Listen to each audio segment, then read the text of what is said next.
I understand you had a long career in business and finance. What started you on your current path? Well, it was a strange coincidence in a way.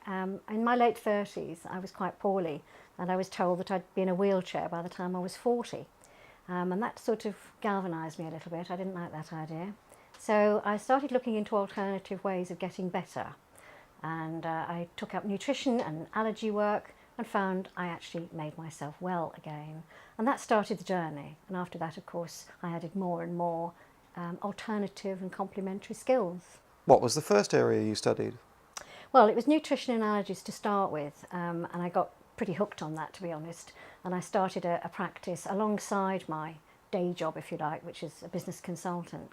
And I started running a natural health clinic, and it's been going now for 20 odd years. How was your family life at the time? Well, I was going through a bit of a difficult patch. I'd had a divorce and a new relationship, but the children had pretty much all left home because I'd had my children when I was very young. So there was just me and my husband, and we were quite happy to try new things. And we moved to Shropshire at the time, actually, and it was quite nice. We had a new way of life. What gave you your special interest in emotional freedom techniques? Now that didn't start until about 6 years ago.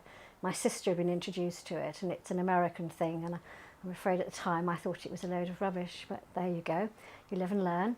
And now I use it all the time, and it's a tapping technique. It's where you tap on your certain meridian points, like acupuncture without needles. You just sort of tap on various places, and at the same time you reframe the issues in your mind.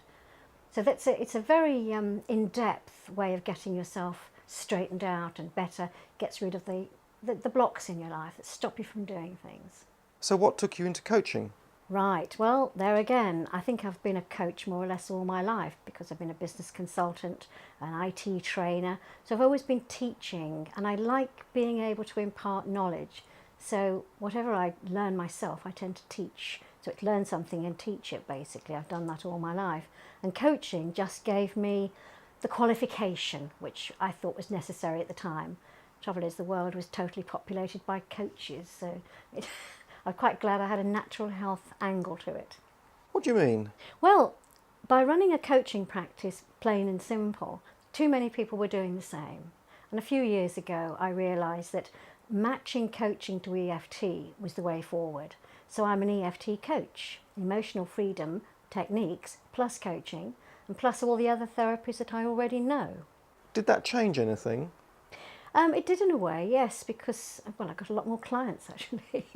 Who would be your ideal client? Right, now then, my ideal client would be somebody who's at a crossroads in their life, possibly ill and with a dodgy business, or any combination of those, because I help people with career issues, business issues as well, because I have all the skills. But EFT comes into most of it, pretty much all the time it's EFT. Do you use EFT with everyone? Yeah, well, more or less. There's a few people that decide they don't want to try it because it's a bit strange. But often if I'm tapping for them, I tap on myself and they think, well, if she can do it, I will. And it works. And once they realise how quickly EFT removes the pain of an issue, they take it on board very, very quickly, because we're all emotionally involved with ourselves, and we forget sometimes that the emotional involvement can be very painful. EFT is very quick. How do you find enough customers? Well, it's quite difficult because, it's one of these things, because most coaching goes on for months. My coaching goes on for just a couple of hours, maybe 2 or 3 sessions, and people are sorted out and done. I have got a decent website, but I network mostly. I don't bother advertising anymore. It doesn't seem to sink into people's brains when you advertise. But the networking works extremely well because people have to really sort of get to know me, understand me, trust me, and then I get referrals. So what's the next step for Di? Well, I just want to get better at what I do, so I'm still working on that actually. I'm doing another diploma this year. I seem to be stuck with getting diplomas on everything.